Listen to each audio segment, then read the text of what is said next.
Sarvesh, Patna high court की तरफ से क्या कुछ अहम पॉइंट्स रखे गए हैं इस पूरे मामले में?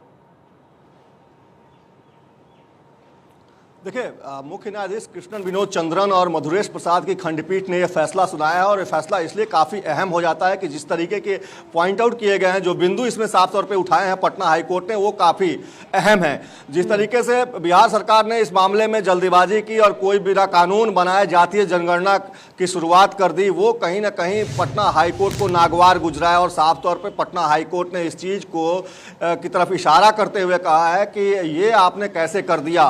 और इस पूरे मामले में 3 जुलाई को जवाब तलब किया है पटना हाईकोर्ट ने। हालांकि सरकार की तरफ से महाधिवक्ता पीके शाही इस मामले की पैरवी कर रहे थे, लेकिन उनकी बातों को साफ तौर पे दरकिनार करते हुए पटना हाईकोर्ट ने फिलहाल जातीय जनगणना पर रोक लगा दी। और साफ तौर पे जो जातीय जनगणना में 500 करोड़ रुपए खर्च करने की बात कही जा रही थी, उसके लिए भी याचिकाकर्ता की तरफ से ये कहा गया था कि ये जनता की गाढ़ी कमाई का पैसा और इसको इस तरीके से खर्च नहीं किया जा सकता, बगैर कानून बनाए जनगणना नहीं कराई जा सकती। तो ये तमाम पहलू जो है हाईकोर्ट ने की तरफ से चिन्हित किए गए हैं और तमाम बिंदुओं पर हाईकोर्ट को ऐतराज था। और इसी की वजह से हाईकोर्ट ने फिलहाल जातीय जनगणना पर बिहार सरकार को करारा झटका देते हुए फिलहाल रोक लगा दिया और 3 जुलाई को इस पूरे मामले में सरकार को अपना जवाब पेश करने को कहा है। जहां तक अगर सरकार की बात करें तो सरकार की तरफ से अब इस मामले में अब एक ही रास्ता बचता है, सुप्रीम कोर्ट जाना।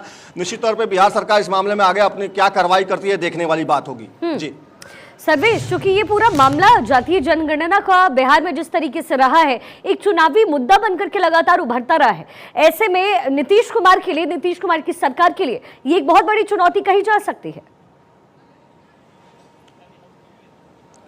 निश्चित तौर पर देखिए, जातीय जनगणना की जहां तक बात है, जब भी नीतीश कुमार ने इस बारे में पहल की है तो लगातार ये बात सामने आई है कि इसमें बीजेपी की सहमति नहीं रही है। बीजेपी लगातार इस मामले में विरोध करती रही है। हालांकि जब सरकार में बीजेपी थी उसी वक्त इस जातीय जनगणना पर मुहर लगी थी और उसी वक्त कैबिनेट का डिसीजन हुआ था और जातीय जनगणना कराने की बात कही गई थी। लेकिन बीजेपी की तरफ से कई ऐसे बड़े नेता हैं जिन्होंने इसका मुखर तौर पर विरोध भी किया था, लेकिन उसके बावजूद नीतीश कुमार ने किसी की एक न सुनी और जातीय जनगणना कराने का निर्णय ले लिया।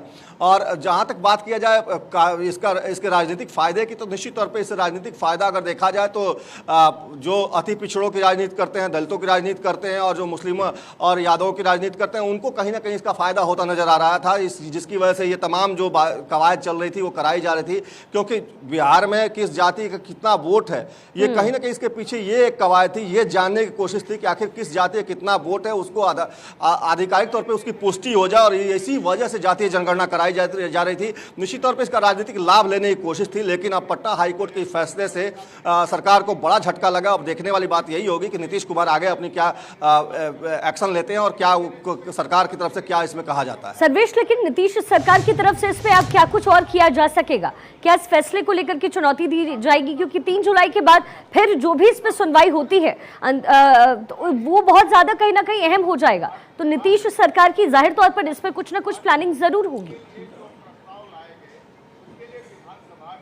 देखिए, महाधिवक्ता पीके शाही जो कानून मंत्री भी थे नीतीश सरकार में, पिछली सरकार में, और वो इस मामले की पैरवी सरकार की तरफ से कर रहे थे। निश्चित तौर पे रास्ते बहुत सारे खुले हुए हैं। सुप्रीम कोर्ट जाने का रास्ता बिहार सरकार के पास खुला हुआ है। इस फैसले को चुनौती देने के लिए बिहार सरकार सुप्रीम कोर्ट जा सकती है, वहां पर वो इस फैसले को चुनौती दे सकती है। लेकिन अब सुप्रीम कोर्ट से क्या राहत मिलती है? सुप्रीम कोर्ट इस फैसले की चुनौती देने के बाद अगर सरकार चुनौती देती है तो उसको सुनवाई योग्य मानता है या नहीं मानता है? क्योंकि 3 जुलाई को पटना हाईकोर्ट ने अगली तारीख रखी है इस पूरे मामले में सुनवाई के लिए। तो ये देखने वाली बात होगी कि सुप्रीम कोर्ट का रवैया क्या होता है, सुप्रीम कोर्ट का रुख क्या होता है। हालांकि सरकार के पास रास्ते खुले हुए हैं। निश्चित तौर पे नीतीश कुमार के लिए बहुत ही अहम ये एक तरह से कहें तो जानकारी इकट्ठी करने की कवायद थी जातीय जनगणना के तहत, और उनको जिस तरीके से बिहार सरकार को झटका लगा है, उनके लिए रास्ते खुले हुए हैं सुप्रीम कोर्ट जाने का। और निश्चित तौर पे इसके लिए सुप्रीम कोर्ट जाएंगे और देखना होगा कि सुप्रीम कोर्ट का क्या रुख होता है इस पूरे मामले में। चलिए ठीक है सर्वेश, आप लगातार बने रहे हमारे साथ।